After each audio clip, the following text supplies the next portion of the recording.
Fréquence Évasion, Midi-Pyrénées, Languedoc-Roussillon, Provence-Alpes-Côte d'Azur. Poussez vos coups de gueule en direct sur l'antenne. Composez le 09 79 35 29 60, le direct live de Fréquence Évasion. Vos messages seront diffusés chaque jour sur l'antenne. La crise, le pouvoir d'achat, le gouvernement et tout autre sujet d'actualité, c'est la libre antenne sur Fréquence Évasion 09 79 35 29 60.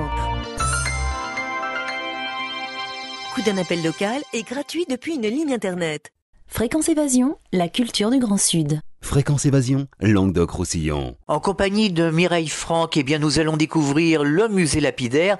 Mireille, merci de nous accompagner tout au long de cette émission sur Fréquence Évasion. Bonjour. Bonjour. Alors le musée se trouve à Narbonne. Pourriez-vous nous situer Narbonne pour les personnes qui nous écoutent hors de nos régions et situer le musée lapidaire? Alors Narbonne est située donc à 8 km du littoral, dans la région Languedoc-Roussillon, dans le département de l'Aude.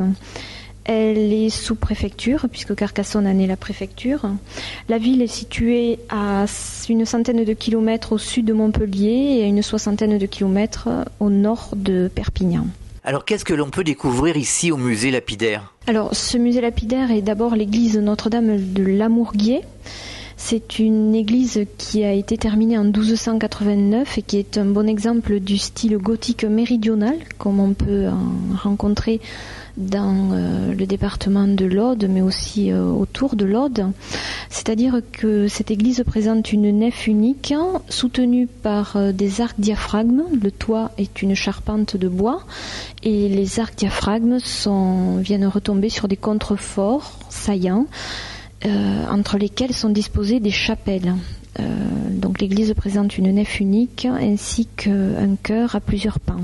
Alors ici au musée lapidaire, est-ce qu'on a des informations, est-ce qu'on a des traces de la création de la ville de Narbonne? Alors au musée lapidaire, on a beaucoup de témoins de la création de Narbonne romaine, pas de la création à proprement parler, mais comme il s'appelle musée lapidaire, l'église est aujourd'hui désaffectée.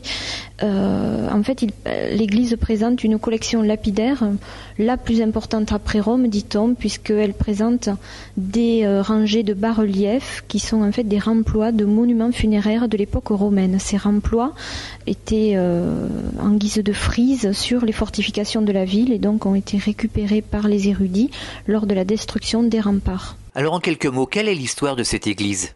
Alors Dalmas, qui fut archevêque de Narbonne, justement à la fin de l'an 1000, à la fin du XIe siècle, rattache l'église aux Nicolaïtes et aux Simoniaques. Et en fait, il arrache l'église aux mains des Nicolaïtes, qui étaient considérés comme hérétiques, et il l'affilie à l'abbaye bénédictine de Saint-Victor de Marseille. Les bâtiments seront reconstruits au XIIe siècle au nord de l'église. Puis tout au long du XIIIe siècle, l'église bénéficie d'importantes donations de familles de Narbonne. L'église actuelle est terminée à la fin du XIIIe siècle, ce qui correspond justement à la présence du gothique qu'on appelle méridional dans le sud de la France. Aux environs de 1572, tout change pour cette église. On ne l'utilise plus de la même façon. C'est vrai qu'en 1572, les sources attestent qu'on n'y célèbre plus le culte divin. On sait qu'en 1602, un acte stipule qu'il n'y a plus que 3 religieux. Dans la seconde moitié du XVIIe siècle, le prieuré est rattaché aux bénédictins de la congrégation de Saint-Maur. Et puis, l'arrivée des religieux va entraîner des travaux d'aménagement des tribunes. C'est au XVIIIe siècle, en fait, que suite à une crue, d'autres réparations seront entreprises. Et à la fin du XVIIIe siècle, en 1791, les biens et les terrains des bénédictins sont vendus à la ville. Courant XIXe siècle, en fait, les bâtiments furent loués au ministère de la guerre. Donc on sait que là, ce n'est plus un bâtiment où on y célèbre le culte divin. L'église devient une écurie, le couvent deviendra une caserne, ce qui est bien dommage. Et donc à partir des années 1889, on sait que cette église va devenir officiellement dépôt lapidaire, ce qui coïncide avec la destruction des remparts de la ville. Alors la ville a été fortifiée pendant 20 siècles.